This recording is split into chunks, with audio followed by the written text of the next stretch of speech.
Welcome to the Sedona Soul Sisters Show, down-to-earth discussions on metaphysics, paranormal, and spiritual topics. The Sedona Soul Sisters are myself, Ivory Lanou, Roz Reynolds, Terri-ann Russell, who's up there. Oh, it does say Terri-ann now. That's good. And I changed it. We have offices in Sedona, Arizona, where we see clients from all over the world. Today's topic is staying in the light. If you have questions or comments on today's topic, you can raise your hand and we'll let you ask it and we'll answer it right away. Or you're welcome to type it into the show chat room and we'll answer it live on the show. Later, this show will be posted on YouTube, and you can ask your questions via email, and we're happy to answer them even after the show. Not a problem. So, staying in the light. Boy, is this a time where that is a challenge or what? Definitely. I think we were talking about it last week, that all of us are just seeing people who are struggling with that very topic, who are just feeling depressed, people having anxiety, people feeling just weighed down, not able to really focus. And it's no surprise, is it, ladies? No, I mean, under normal circumstances, I have to really work at that, and keep my focus and my intensity. But now, this is crazy, because in addition to everything that we can truly with our eyes see and we're hearing on all these different levels, there's a lot of frequency, like staticky, shifty stuff going on with the frequencies. And I'm constantly, hearing these different frequencies in my ears. And that in itself, just keeping yourself in the light and very grounded and balanced and, focused on doing your work is, I don't know. I mean, it's one of the most challenging times I remember. And if you haven't found what your mission is yet, then your work is finding it. Your work is working on yourself and raising your frequency and keeping it up there and doing good things for yourself and the people you know and the people in your community, doing everything you can to increase the light in this world at this time. But it's because a lot of times you have other people around you that are in that negative vibe, so you really have to be focused on going internally and looking at your stuff and say, just, you stay over there. I'm going to stay in my lane while I do my work and stay focused on that light. It seems like more than ever, there's a lot of people who are possessed and a lot of people who are struggling with possession. And I'm certainly running into more and more people. And there's ways, we'll talk about that in a show. If you're interested, let us know. But there's ways we see that, and it's very clear. And it's getting to be more frequent to run into those people. So understand that even if you can't see that or sense that, there's people out there that might just be real painful for you to be around for that reason. And don't worry about why it is. Just don't spend time around them. It can manifest itself in many ways. I think another thing to consider is, for many years, office phone. Forgot to put it in the office. Things ringing off the hook today. For many years, I thought that I had my mission down. Like I knew what I was supposed to be doing. Well, guess what? I don't know how to make this mute. There's no way to make it stop. What I'm discovering is that I was telling Terri-ann this, my mission seems to be expanding. Oh, of course. I mean, I'm more suddenly encountering these situations where beings that I'm comfortable with, that are not human beings, these are, multidimensional beings, are coming in, and suddenly they're present. And I don't, I'm not physically communicating with them like in talk, but there's definitely a telepathic situation going on. Mm-hmm. And I've had a couple times where I was like going, whoa, okay, I gotta really settle in with this and think about what these people are telling me and what they're indicating, because it is about things I'm supposed to be doing that I had no idea I was supposed to be doing. So now I'm awakening myself to this whole new challenge, whole new process, kind of going, okay, you guys, I'm old in people years. Give me a break. Well, I think that's part of it, though, is just you got to go with the flow. And it doesn't mean ride the waves of despair and all the pain going on in the world. It means going with what happens in your life. Like Roz is saying, she thought she knew her mission, and then all of a sudden she's being asked to do something else. I'm having the exact same thing. I'm having to just switch gears and go, okay, here's what my angels want me to do now. My mission has morphed again. And now this is what I'm supposed to do, and they don't want me to do that anymore. And it's all on a personal basis for each one of us. And I don't care, what, it doesn't matter what you're doing. Like, it doesn't matter if you work in the spiritual field, in the healing field. This is happening for every one of us, and we're all having further awakenings. We're all being given information on a subconscious level. Mostly. I feel like I'm receiving instruction. Yes, I do too. When they come in, and they're indicating, okay, we want you to be doing this over here. And I mean, I guess that actually started, before this period of intensity a couple of years ago.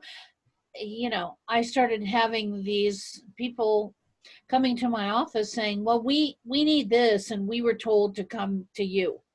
And I was thinking, I don't even know what you're talking about. That's how Terri-ann was actually one who came in. I had just a number of people come into my office and go, okay, I need help, and this is what I need. And I'm here to be activated. That's what it was. I'm here for the activation. And I'm thinking, and Ross is like, I don't know how to activate people. What is this? But the reality was, fortunately, I had Terri-ann, and I had a couple of other people go, okay, you don't really do anything. It's your frequency. Just sit there. And so is that helping people stay in the light, Roz? Is that your point with that? I think so. I mean, I think this was something, people, all of the people who came to see me who told me this, and these were people from all over the country. And I remember. I was stunned. I was like, okay, I don't know what I'm supposed to be doing for these people. And I would be honest with them and say, I don't know what it is that I'm supposed to be doing. Never thinking that it was just the frequency that I'm in, that, when I do my work. So it was, talk about an awakening. I mean, I was like, holy mackerel. I don't know. Okay. A lot of people see interdimensional beings, friendly, positive beings from other planets. Yeah. But if for the people who aren't seeing that, how can they stay in the light? Because I feel like the people seeing that and having those experiences, we're truly blessed, and it's definitely touching us and definitely doing something to help us. But is it that we're supposed to then pass that forward onto the people who aren't having that direct contact? I think we're supposed to share. I think so. I think we're supposed to share it with people, and I think we're supposed to share that frequency and that energy, not just the concept of this process. Because if people can have faith and relax and open their mind and their heart to the possibility that we could be,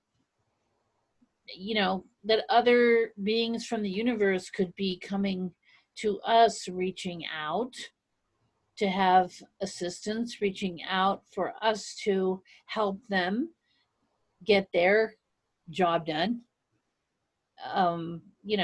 If you can get yourself relaxed into that, and I've always been a ridiculously high overachiever. I mean, if I'm supposed to be doing something, everybody better get out of the way, because I'm going to be doing that thing. But when suddenly you realize I don't know how to you know, I don't know how to go to any higher level of frequency than I'm at now, except by prayer and meditation and all those other things. And then, you know, it was a pretty wild experience to have these beings come in helping me achieve. And I think people throughout the world right now need to realize that, you know, if you think nothing's happening, it doesn't mean that nothing's happening. It just means that you're still dealing with staying in your frequency and doing that work, because it is work. It's work too. I mean, it's Yeah, prayer I and think so. For visioning. people, I think that's a big key part of it is the prayer and the meditation. When you can, you know, if you're having a hard time in whatever darkness you're going through, or if it's just the darkness or the heaviness of what's going on in the world now, I think it's important for you to look at that stuff and explore what that's bringing up in you, and how, you know, whether you want to help people with that or you want to work on yourself in the meantime. But we all get messages one way or the other, right? We're able to hear, see, and feel. So tuning into that and understanding that it starts with you, right? Everybody thinks it can't start with you, but it can start with one person. I think it always starts with one person.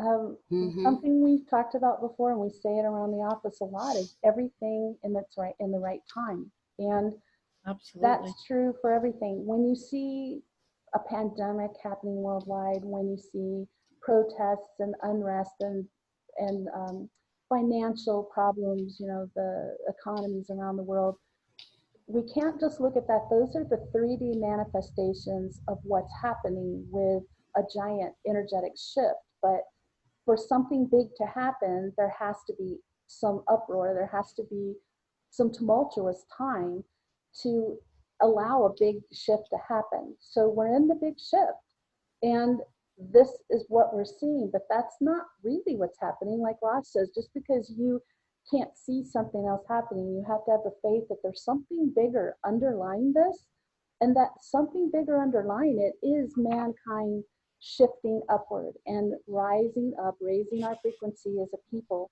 raising the frequency of our planet, trying to overcome all this 3D stuff that can really pull us down and distract us from our spiritual selves. It's a very, I think it's a very challenging thing for the majority of the people in our culture here in the US to suddenly release everything that's been created as a hologram kind of what, you know, our life is. And it's so interesting because I was talking to with a client yesterday, and it was kind of like, okay, so at the, you know, at the outset, I mean, everything about this shutdown has in itself been a huge awakening and shift, because our culture is so demanding and so driven. And if you're in a quote unquote regular job where you are working set hours a day, you know, depending on what that job is, whatever the job description is, your hours, minutes, and days are structured basically around that, and that is your method of survival. Because we, you know, we have to have money. I mean, money is a tool that has been created, I think, to control us. But at any rate, that's just, you know, my take on it. But I look at how this shutdown in this short period of time is a revolution. And suddenly people have time to be working on being in the light. They have time to do prayer, meditation, and visualization. They're not scrambling. And I say that not not to sound trite, because many people, this has been such an economically horrendous time for so many people, where they're thinking, how am I going to survive? How am I going to feed my children? How am I going to pay my rent? How am I, that whole thing. And yet I've seen people, when I've been online, I've talked to people who said, wow, I wanted my life to change. And it certainly did. And I have found ways to cope and to get through this, and other resources. And so it's a huge mental shift to having time to focus on our soul's journey, or, and our awakening, to realize The that is artificial wonderful matrix thing. that's been designed is that to keep us so busy trying to make a living that you don't have time to do anything about injustices, things you're unhappy about, things that are wrong. You're just so busy trying to stay ahead. And I don't think that's gone away right now by any means. For more people, some people are working harder than ever just to try to stay afloat, but it has got them thinking. And that's really important too. I mean, part of staying in the light is really being able to step back and take an objective look at situations and try to take your emotions out of it and really look at what's going on and think, what might we gain out of this situation? And a lot from all of this. We could gain a lot, but it's painful in the getting to that time. We just have to ride through this, but everything is temporary. Everything comes to an end. We know that. I mean, at the age that I'm at now, I certainly have realized that is so true, that no matter how great something is or how painful it is, it will come to an end. And you will move on to something else. Your mind will move on. The situation will move on. So that's true for everything going on in the world right now too, but it's got to move on, not just end. It's got to not just go away, but it's got to finish this process to something better. So we have to let that happen and just be at peace with it and not stress out about it. We certainly, as one person, can't make this all go away. Nobody can, and we shouldn't, because again, it's creating something better for our world. We're just in the process of that. I think that's a big part of it, is trusting in that process, staying hopeful in the darkness. You have to keep looking towards that light. Prime example is when Anthony died, and, he kept guiding me through this darkness, and he kept saying the beautiful light that will come, that will grow out of this darkness. And it's a similar situation. We're in, a dark period, and a lot of bad things are happening, but you have to stay focused on that end point, that light, where it is, where it's taking you, the beauty that's going to come from it. Right, I agree. Like losing Anthony was horrific for your whole family and his friends. Yet, look what he's doing from the other side, the radiant light he is, and how he's working with you. And Roz and I both see that, just helping so many people. And I know he's so delighted to be able to do that work, to be able to help people at such a momentous time. So Yeah, that's perfect. and I think that was part of it. That was part of his contract at this time, to leave, like many others, not just him, but many others, chose to have an exit point at this time when our world would be shifting immensely. It's true. Sometimes spirit can do more from the other side than they ever could while they were in human form. And I've had many spirit tell me that. Their own words, but that's what they said, is that they can help more from the other side. So not only do we have all the people on the planet right now who are spiritual, who are really trying to make good things happen, who are helping other people, who are trying to lift themselves, but we've got all these spirit on the other side who are also working to help us, and they're not the only ones.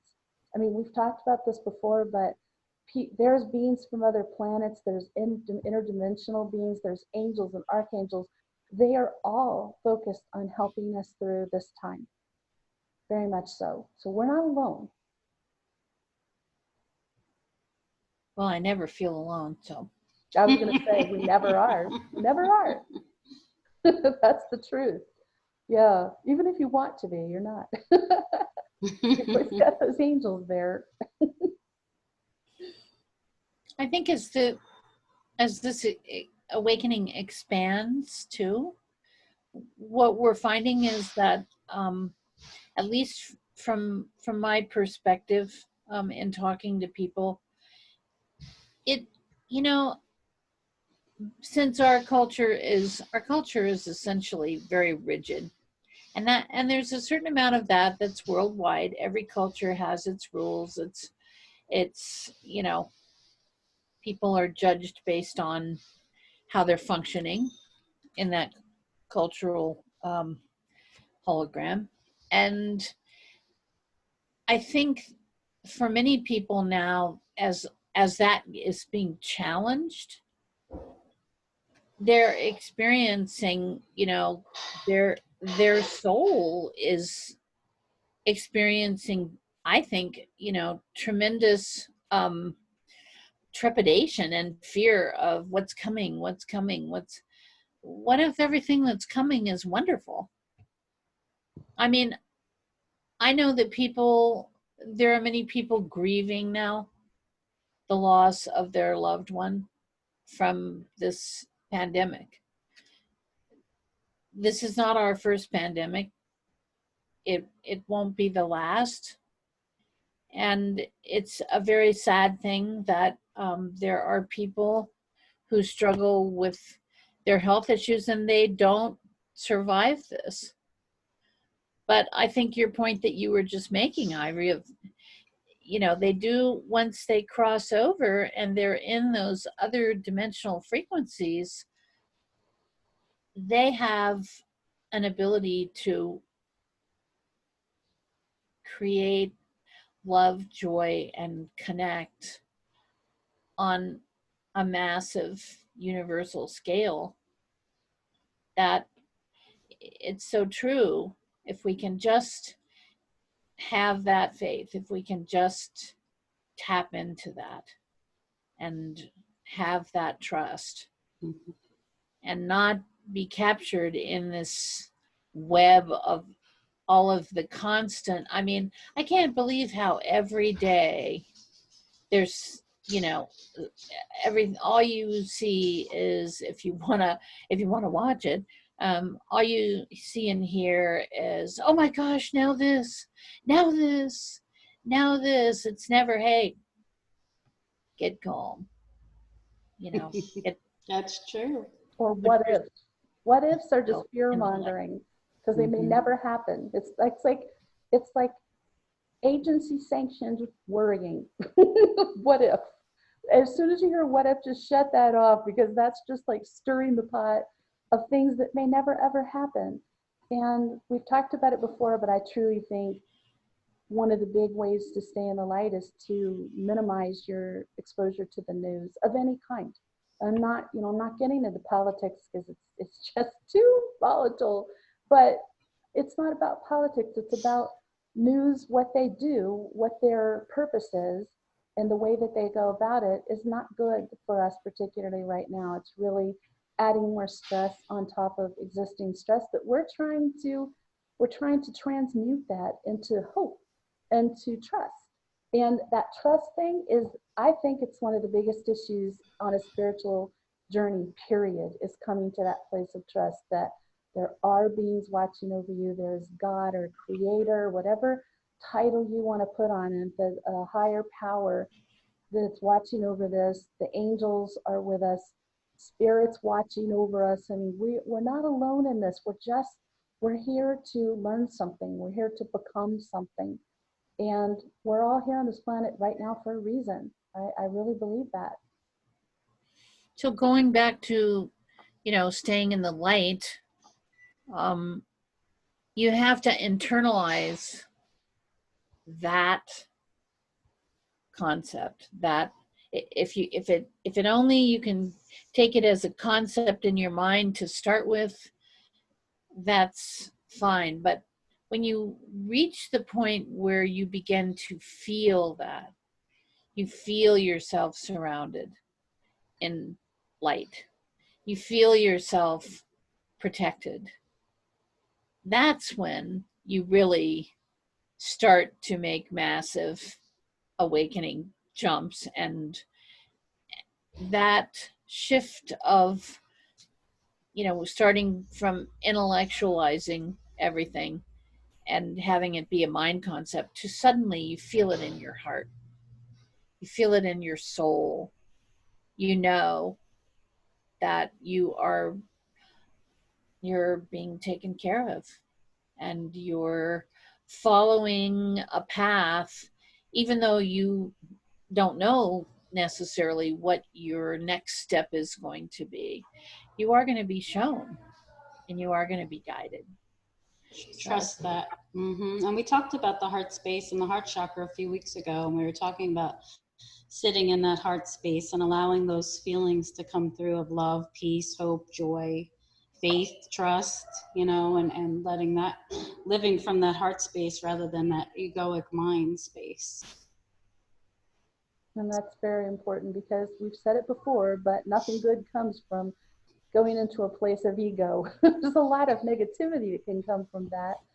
But I think more than anything, it's, making sure that the things that you listen to, that you watch, that you think, that you speak of, the people you're around are talking about things, positive things. They're thinking hopeful and not going down into all the energy of negativity. And there's a lot of it. I find myself in social situations where I have to tune out to survive the energy of what's going on around me. I just sort of go into a light trance state because it starts to be painful for me, and I'm not staying in the light when that happens. So, the next step is don't be around those people at all. If, people can't stop going down into those depths, you have to make a choice. Do you want to expend your energy surviving it, or are you going to do something to help yourself and to stop being around that? Right. And then look for your people, because if those are not your people and those are low vibrational beings, frequencies, then it's important to find your tribe. Join a class that interests you, or look for a mentor, or take a course. Just do something where there's more like-minded people like you, and you can start to see your world start to shift the feeling between that type of energy and the lower vibrational energy. Something I talk to about with my clients is, if they are having a difficult time, they're really awakening, but the people around them aren't, you need a spiritual circle. And that's just like what Terri-ann was saying, a group of people who are also on a spiritual journey. They don't have to be on the same place on the journey you are, but you're all moving forward, and you're all trying to raise your frequency and really look at things in a different way and become your very best. It makes all the difference in the world to have that circle of people to hang around with, to talk with. And maybe you just need a little balancing now and then, but I know for me, I need a whole lot more than a little balancing now and then. I need my spiritual circle is on the screen right now, my main one. I have other ones too, but you have to find those people. And I'm just going to say something in the age of technology.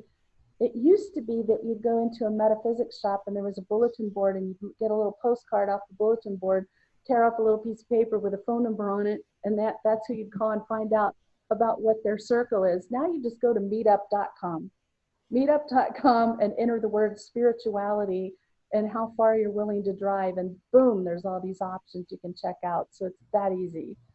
Can't recommend. Or not even drive. Right now, there's a lot. Now, here we are on Zoom. This is a spiritual circle in itself. It really is. It is. So that's funny. We're in one right now, whether you know it or not. I find that for myself, I have to, I guess, there's a certain aspect of me being a creature of habit, but I have to have my disciplines and my schedule. And I have to wake up and I have to, immediately begin my process of affirmation of everything is working out for my highest and best good. I know it is. I can feel that. And the highest and best good of everyone around me. And we are being guided and protected in everything we do. And that starts my day. And, you know, I move into after that, okay, so, you know, send me the people that need my help today. And let me be of service. And that focus for me is all about keeping myself in the light and doing the work that I'm meant to do. But also, you know, like I said, I'm pretty sure, and I can certainly feel this, that suddenly these things that are happening, and, you know, a lot of people would say to me, oh, you know, you were dreaming, but it's kind of like a dream state, but kind of like a half awake state too, when these interdimensional beings are coming in. And I know that they're responding to that affirmation of let me be of service. And that is about my frequency and being where I need to be in that. So I think we have to, that's the work, you know, we have to search that out. And we have to figure out how to maintain that discipline of staying on task, I guess. I always used to say to myself, I was pretty ADHD when I was a kid. And, you know, I can remember the teacher saying, and I learned it well, stay on task. So it's still the same, you know, I have to keep myself focused on my energy being where it needs to be to do the work. Well, it keeps you from having your energy pulled off into worry and sadness and thinking about the things you can't do or don't have right now. This pointless. It really is a waste of our energy to dwell on those things. I mean, if it crosses your mind, you're only human. You can just let it go and then go, what am I here to do? You know, what's my purpose today? What am I supposed to be doing? You know, I'm big on routine, Roz. Like I'm all over that. Yeah, Even when from home, like I have a certain time I do this, and I have a certain time I do this, and oh, you're far more disciplined than I am. it keeps me focused on my mission. It keeps me focused on what I'm supposed to be doing, and there's really no time left to worry and freak out and all the things that I'm hearing from other people. Like, but I think one thing I really wanted to say, and I thought about it this morning, and I'm going to be mad at myself if I don't go here.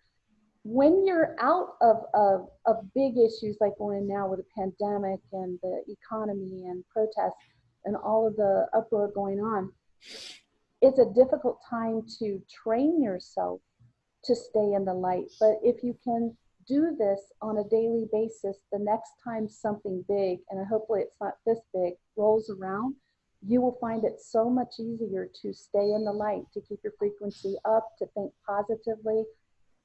I would say that when the pandemic hit and I had to stay at home because of my health, I had about a week to a week and a half where, as an empath, the energy was just knocking me down, literally to the floor. It was awful, and I was having a very difficult time. But once I got a grip on that, like I have been so calm, just really calm and relaxed about this whole thing, and I still feel that way. It's all going to be okay. Going to be okay, and I know I think that's important. Stay hopeful. Yeah. Yeah, staying hopeful in that. I said it before, I say it again too about Eckhart Tolle. He says it's easy during adversity, you know, when everything's going right, to be positive, and then all of a sudden you have this adversity or this pain, and you're like, well, how do I stay positive now? But it's really important to, during those times of adversity, to stay positive and hopeful. So we realize that it's harder to get that habit at a time like this, but it's not impossible. And those are the challenges. Yeah. Mm-hmm. Yes. You know, so you're acknowledging, by addressing those challenges, you know, you're acknowledging that you do need to have this discipline and this constant work. Something else that helps me, and I know a lot of people have mentioned this, is if they start to feel down, like to say, I am so far from the only one going through this. I'm going through this with millions of people are going through the same situation, whether it's trying to hang on to their business or, they've got bills to pay, whatever it is, just say that out loud.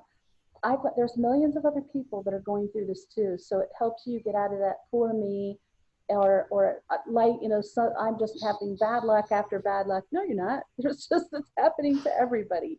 And we're in it together. And I think there's something to be said for that, for keeping us lifted up as well. For sure. I think knowing within yourself, I can do this. Mm-hmm. I mean, I look in the mirror very frequently and I go, I can do this. Because if you start questioning whether or not, am I going to make it? Am I going to survive? Am I, and you start really creating darkness, inviting it in to attack you, Mm-hmm. that's not going to serve you well. And I'm certainly not perfect, and I can certainly go down that pathway, but I just don't allow it. And that's the discipline. And that's what you're talking about too. We have to keep our focus and We keep do. our Just intensity. deciding. Go ahead, Roz. I'm sorry. Just keeping our intensity, Mm-hmm. And our intention. Absolutely. It is that mental discipline. You got to make yourself do it. You're like a master at time management. That's the skill I definitely do not have. So that's a big challenge in Ra's world, where I have to, and one thing I discovered during this shutdown, and we kind of joke about this once in a while, but my office is my grounding point. I've got all my crystals here. I've got, all my organite. I've got everything. And I walk into my office and immediately it's like, whoa, I'm there. And that's where I need to be able to keep myself when I leave my office. And that was a tough little period there during the beginning of the shutdown. Because, I had to really put my focus on, okay, I'm not going to be going to the office today, so got to get it in line here. We have a question from Kathy. She says, as a medium, are you able to see other people's purposes? A medium, being a medium, we're all three mediums, but I don't think that lets us see people's purposes. That would be more like a psychic skill. For me, sometimes I do get hints of it, but most of the time the angels say they're not going to tell me exactly what it is. They wouldn't even tell me exactly what mine is, because then it would take away you doing the journey. And in the journey is what prepares you to be successful in your purpose. So I don't know. It's probably different. We can look at it and see like, well, your purpose is to, show compassion to others, or your purpose is to like get hints like that. But it's like, all right, you're not going to be a rock star on a stage in 2 years. Like not specific roles, but definitely hints as to what you're going to be accomplishing. Yes. So I don't know, Roz, what is your answer to that? I think one thing that as a psychic we have the ability to see that helps people is what they're really good at and what they like to do. Mm-hmm. And if you're doing something you love, you become good at that because you love that. It's your passion. And I think a lot of people struggle with the idea of the fact that, hey, I don't love my job. I hate my job. Well, there's a number of options that you have. You can exit out of that job, but a lot of people can't because they're at a level and they've worked to get to that level. So find that passion in some aspect of the rest of your life, because I think when we see that, we always try to help people and tell them what it is that we see about them that maybe they don't realize about themselves. So I have had spirits come in um, when I was doing medium work and just announce, you should be doing this to the client. See, You know, so we're not doing that, but that's rare, because usually I think yeah, they want you to figure that out. That's what the spiritual journey is about, is you're being guided by your angels to meet a person or take a class or take a job for a while or talk to a person, go to a place. I mean, all those things you're guided to for a reason, and they all add up to you follow those breadcrumbs and they take you to your purpose. So it's very unusual for an angel to come in and say, or even to get that psychically, come in and say, boom, here's what you're supposed to be doing. So if that happens, there must be some really unusual circumstance with that person. That's pretty amazing. it's usually grandma or grandpa. Well, that's maybe their opinion then. That's a little different. Hey, you should do this. I heard enough. Why aren't you a doctor yet? Oh my goodness. Any other questions that anybody has? Kathy, thank you for asking such a great question. We appreciate that. She thanked us for having this. We are really appreciative of everybody joining us today. This has been really fun. We want to thank you for watching the Sedona Soul Sisters Show. And if you would like more information about us and our services, visit our website at sedonasoulsisters.com. We'll be back here next Friday at noon Arizona time, and we hope that you have a wonderful week.